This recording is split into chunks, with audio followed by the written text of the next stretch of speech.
Station to Station, episode number 22. My battery mate today, the righty from the pen, Mr. Rob. Rob, how you doing tonight? And how are you feeling right now with the Jays? Doing pretty good tonight. Little sad that the Jays were in a rain delay now, so normally we would be watching the game, but they're delayed out in Chicago, so a good way to kill some time by doing a podcast. Well, thank you for the time. Our recording day is July 5th, and we're going to wrap up the Red Sox series, and we're going to just talk about a bunch of different items that happened in the last, I guess, 5 to 6 days. First item, Rob, we have the confirmation of the Jays All-Star appearances. So we have Bo, Vladdy, Witt, and Gosman. Any surprises for you? No, not really. I mean, Gosman, you didn't hear too much of his name in the All-Star running.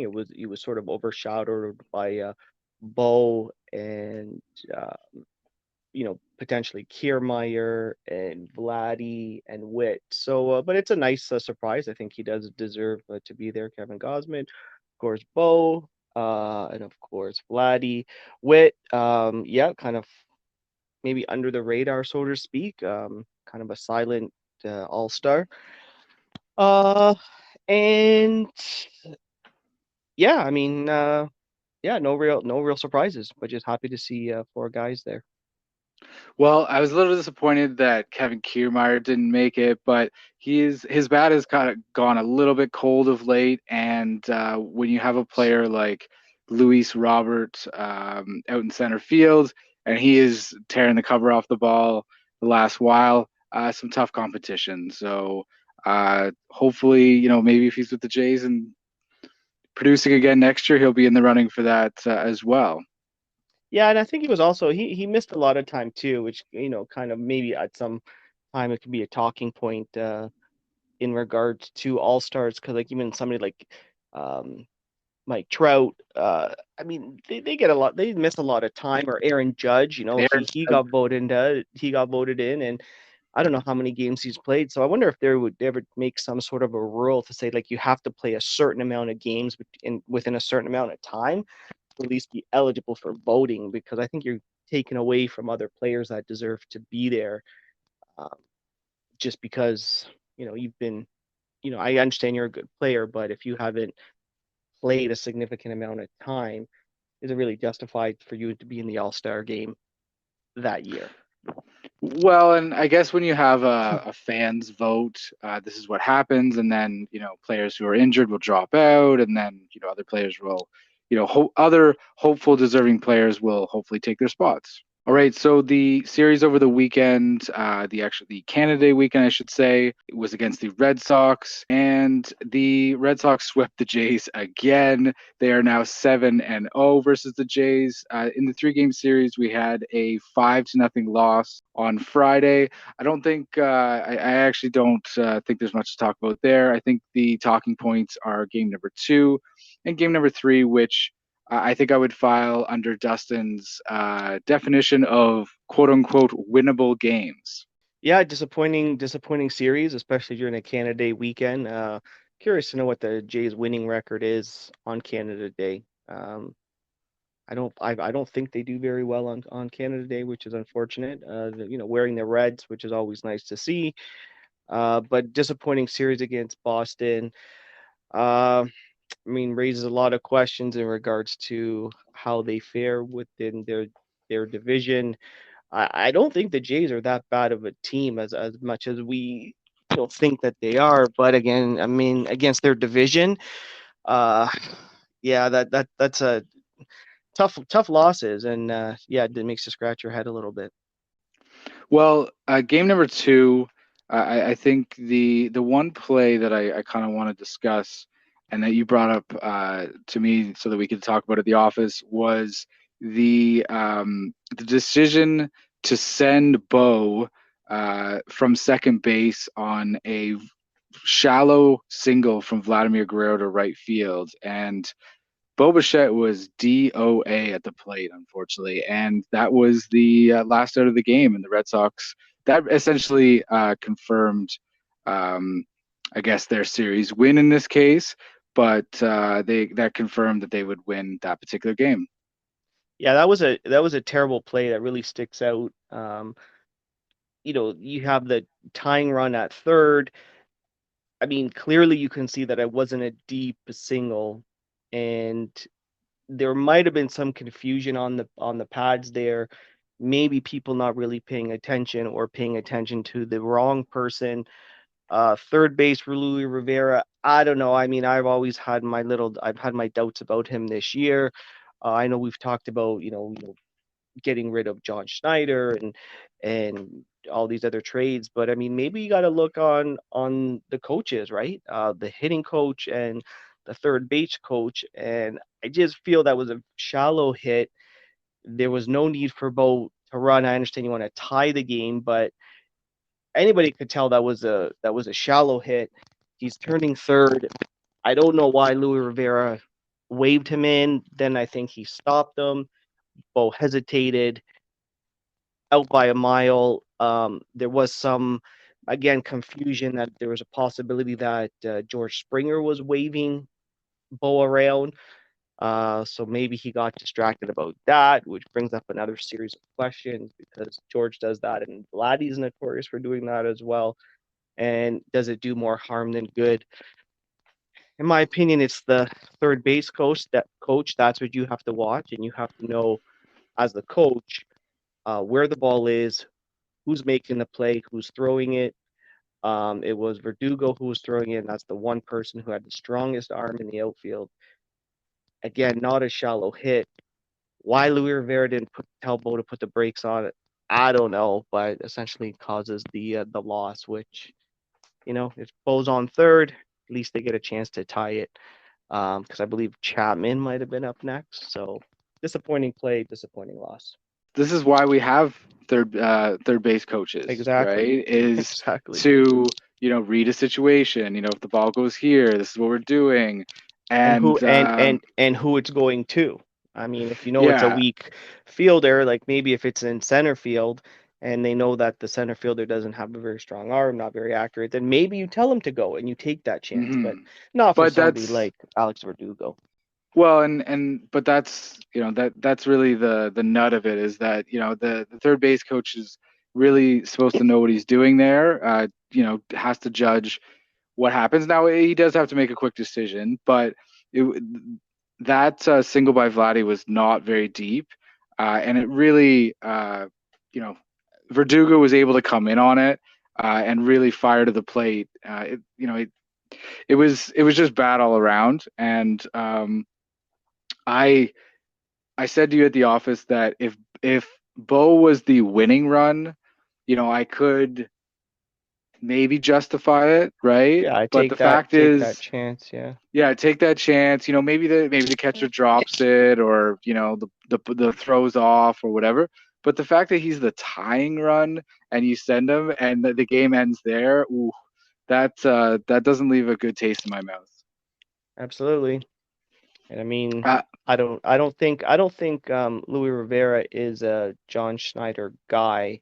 So maybe those are some changes that need to be made. If not this season, maybe in the off season.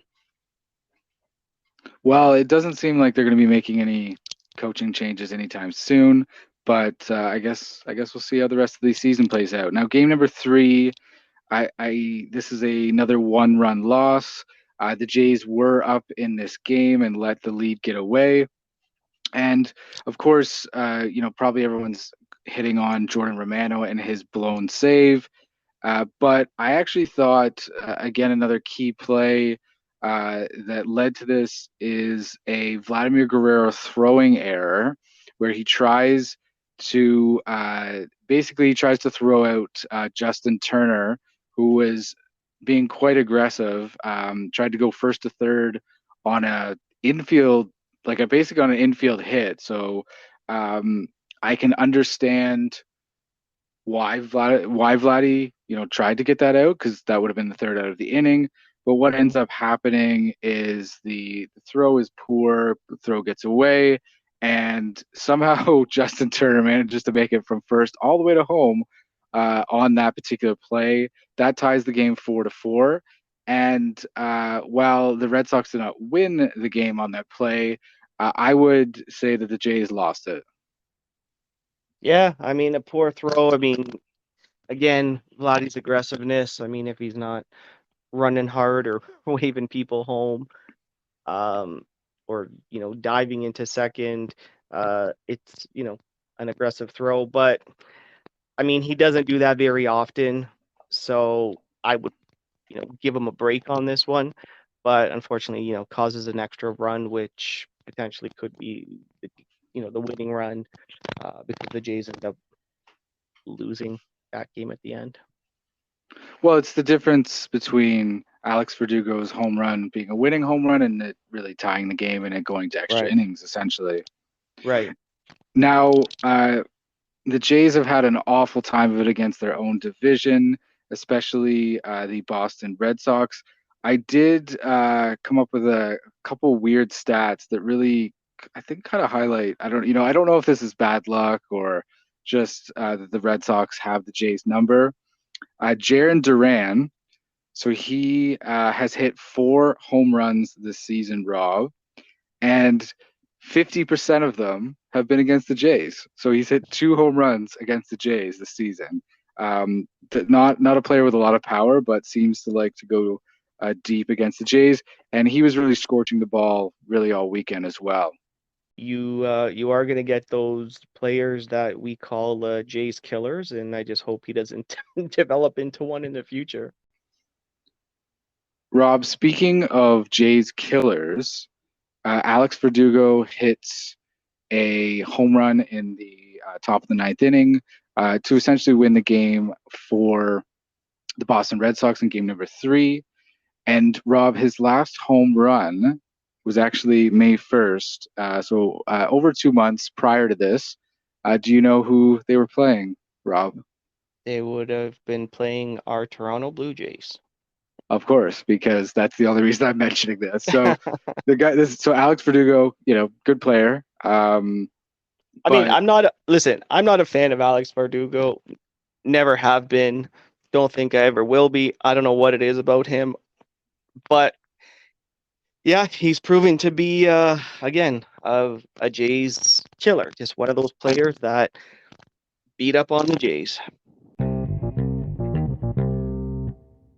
I did have a chance to look at the Jays essentially June record. The Jays were actually the second best team in the American League in the month of June, Rob. Yeah, I mean, a lot of like we're really beating up on the Jays, thinking that they're not that good, and maybe it's just that they're not as exciting to watch, which stems as another question: why are they not that exciting to watch? I mean, they're winning series. Um, in my opinion, I think it's because they're just not hitting those home runs that we're used to seeing and that we want to see, whether it was from Vladdy or from the former Jay Teoscar Hernandez. So in that sense, it's not as exciting, which means it's almost boring to watch them. And then we associate boring with them not being good. But the numbers don't lie, and they actually were pretty good in June. Well, and the only team better than them in June was the Tampa Bay Rays. So the Tampa Bay Rays Of had a course. six, so they were 17-10, a 629 winning percentage, and the Jays were 15-11 with a 576 winning percentage. Now, going through the list of AL teams, essentially, there's a lot of teams like hovering around the 500 mark in June. There's a bunch, Kansas City, Oakland, Detroit, and Seattle, who are really not very good in June. But I do think, being the second best team in the American League in that particular month, like if you're going to keep playing at this level, like that's going to make a difference over time.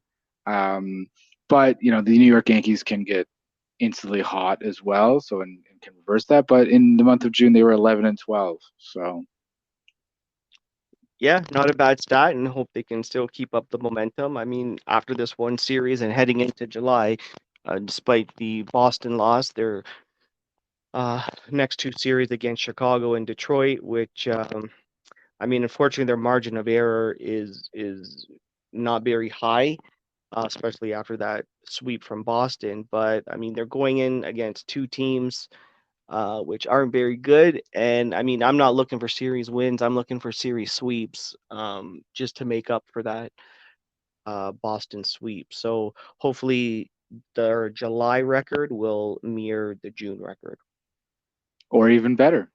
or Keep better. on, yeah, keep on throwing up series wins. I think is has to Key. be really Yeah. the key in this. And if they're going to keep on throwing up series wins, you know, they're in the conversation already, but they'll be around that wild card and, you know, Yeah. get in and see if you can do some damage, right?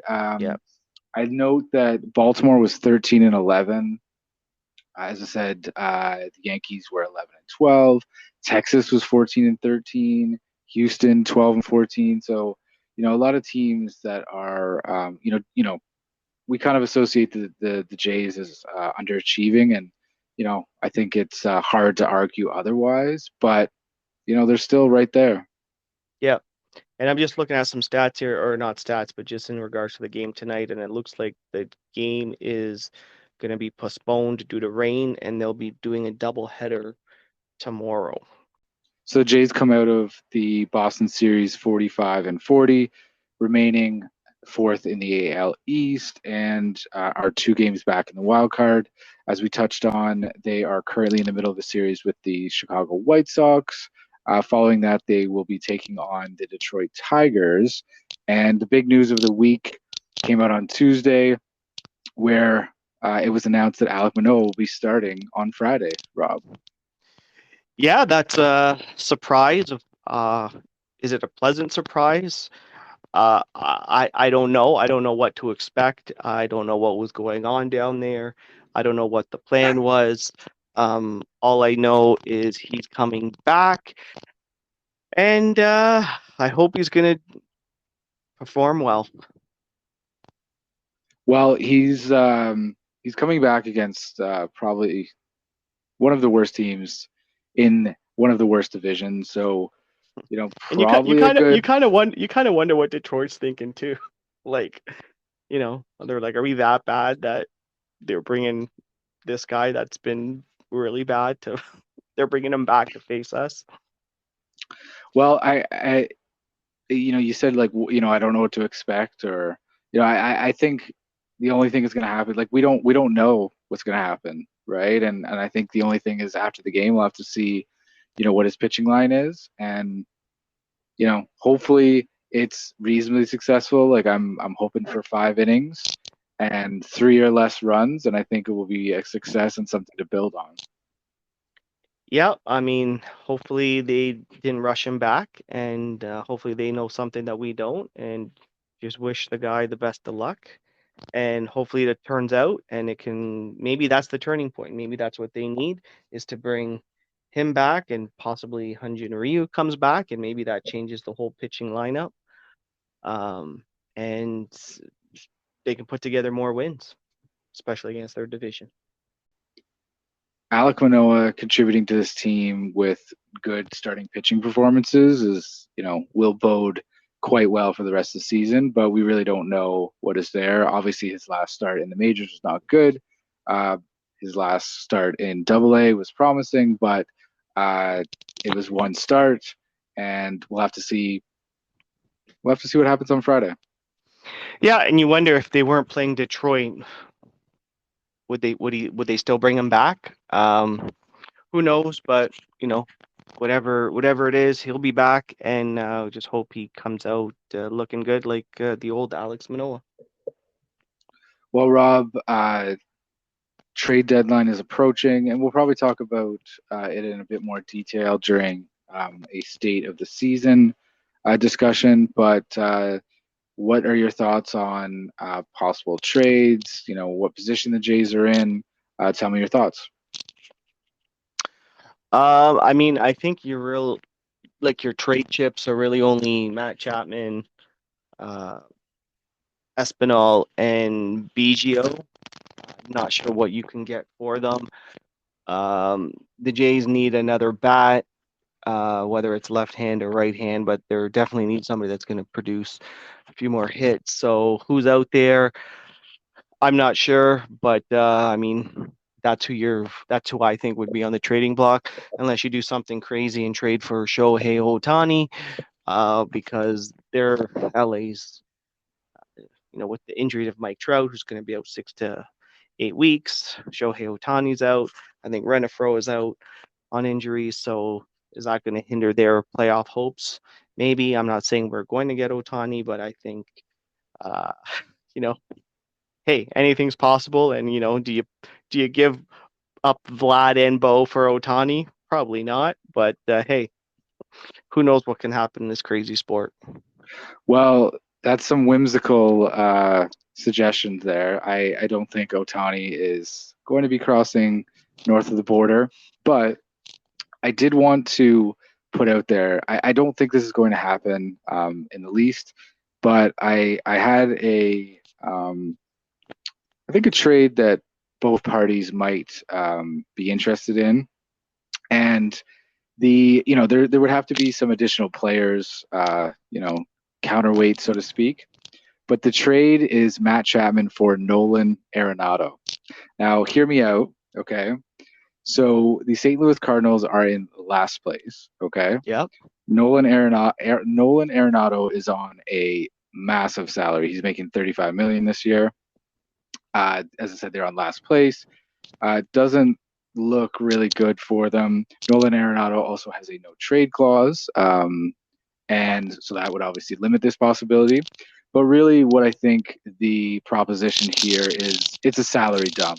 So Matt Chapman, he's a good third baseman, not on Nolan Arenado's level, but he's a good third baseman, and his contract is expiring. Essentially, the play is you're going to take on this massive contract from Nolan Arenado in exchange for an expiring contract. Of course, there is some counterweights you probably have to throw in there as well.